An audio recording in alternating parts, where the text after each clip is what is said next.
नमस्कार मंडळी, मी ज्योती तुम्हा सर्वांचं स्वागत करते शुभज्योत रेसिपीमध्ये। आज आपण बनवणार आहोत गुजरात स्पेशल व्हाईट ढोकळा। त्यालाच गुजरातमध्ये ईदडा असेही म्हटलं जातं। हा व्हाईट ढोकळा बनवणं अतिशय सोपं आहे, परंतु खायला इतका टेस्टी लागतो आणि कापसाहूनही मऊ लुसलुशीत असा तयार होतो। रेसिपी अतिशय सोपी आहे। चला लागणारं साहित्य आणि कृती बघूयात। इथे मी 1 बाउल इडलीचं बॅटर घेतले। हे छानपैकी फर्मेंट झालेलं बॅटर आहे। आपले इडलीला जसं पीठ असतं सेम तसंच पीठ घ्यायचं, त्यापेक्षा थोडंसं पातळ ठेवायचं। यामध्ये घालायचे 1 वाटी दही। आता सकाळी जर तुम्हाला हा ईदडा बनवायचा असेल किंवा व्हाईट ढोकळा बनवायचा असेल तर सकाळी तुम्ही हे इडलीचं बॅटर घ्या, त्यामध्ये अर्धी वाटी दही घाला। दही घालून छानपैकी मिक्स करून घ्यायचं। पण लक्षात ठेवा ह्याची कन्सिस्टन्सी इडलीच्या कन्सिस्टन्सीपेक्षा थोडीशी पातळ ठेवायची। आता याला झाकून 10 मिनिटांसाठी बाजूला ठेवून देऊयात। आता 10 मिनिटांनंतर आपण इथे काळी मिरी छानपैकी कुटून घेणार आहोत। काळी मिरी आपण वरून टॉपिंगसाठी वापरणार आहोत। आता पाणी देखील मी गरम करायला ठेवले। एका टोपणाला छानपैकी तेल लावून घ्यायचं। टोपण नसेल एखादी छान ताटली असेल तर तीही घेऊ शकता।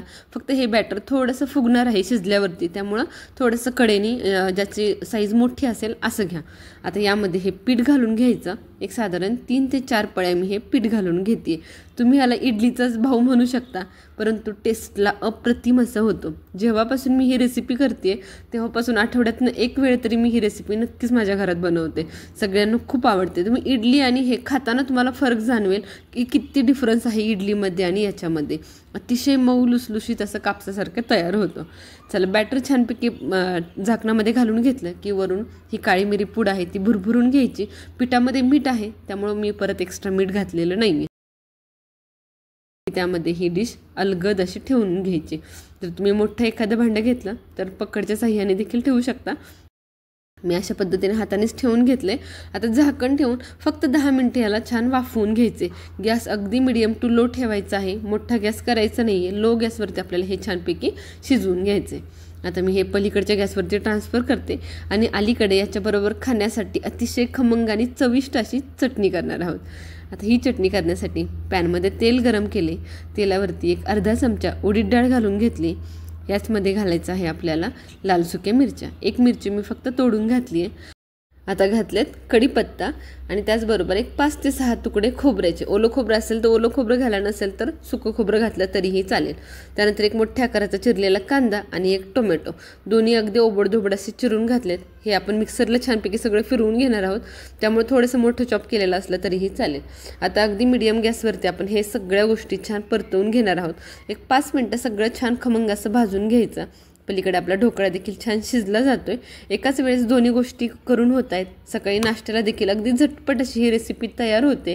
ढोकळा शिजेपर्यंत चटणी तयार होते आणि तुम्ही लगेच हे सर्वही करू शकता। म्हणजे 10 ते 15 मिनिटात तुमचा हा ब्रेकफास्ट तयार होतो। चला आता अगदी बारीक असं ह्याचं वाटण करून घ्यायचं। थोडंसं मी 1/2 फुलपात्र यामध्ये पाणी घातले। पाणी घालून छान असं मऊसूद असं हे वाटून घेतले। आता यामध्ये घालूयात एक अर्धा चमचा मीठ। चवीप्रमाणे मीठ घालून घ्यायचं। मीठ घातलं की छानपैकी मिक्स करून घ्यायचं। या चटणीला आपण वरून खमंग अशी फोडणी घालणार आहोत। फोडणी पात्रामध्ये तेल गरम केले, 2 ते 3 चमचे तेल गरम केले। त्यामध्ये घालूयात मोहरी। मोहरी छानपैकी फुलली की त्याचमध्ये लाल सुक्या मिरच्या घालायच्यात परत एकदा आणि अर्धा चमचा हिंग। मस्त असं ह्याचं फोडणीचा खमंग असा वास आपल्या चटणीला भेटतो। जर तुम्ही कधी अशी चटणी केली नसेल तर एकदा नक्की करून बघा। इडली, ढोकळा, डोसा कशाही सोबत ही चटणी खूप छान लागते। आप्पेबरोबर सुद्धा ही चटणी खूप छान लागते, त्यामुळे एकदा नक्की ट्राय करून बघा। चला मस्त अशी ही चटणी आपली तयार झाली आहे।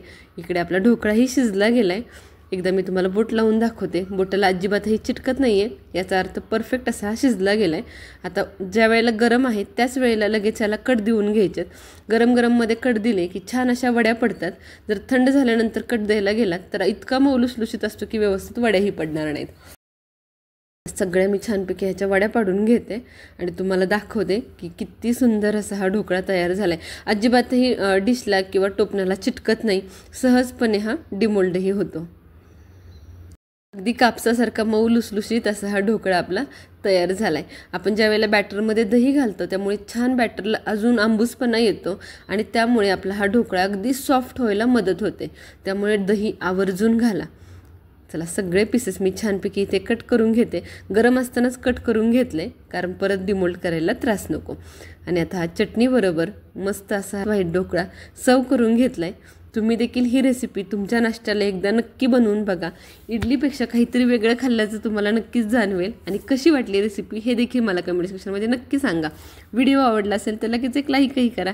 चॅनलला आत्तापर्यंत सबस्क्राईब केलं नसेल तर सबस्क्राईब करा. भेटूयात पुन्हा एकदा अशाच नवीन रेसिपीसोबत. धन्यवाद.